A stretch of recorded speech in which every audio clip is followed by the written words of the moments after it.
если коротко говорить об итогах встречи, итогами встречи лично я рад. Большинство из приглашенных сегодня на комитет, там представители разных организаций, общественные деятели, большинство высказалось за то, чтобы этот закон не принимать.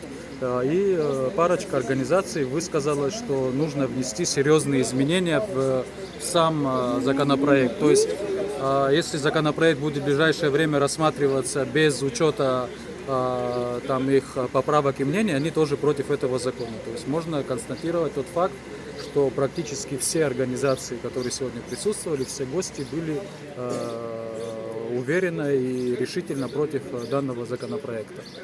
Единственное, в конце встречи представителями исполнительной власти было озвучено, что не все организации позвали сегодня на встречу.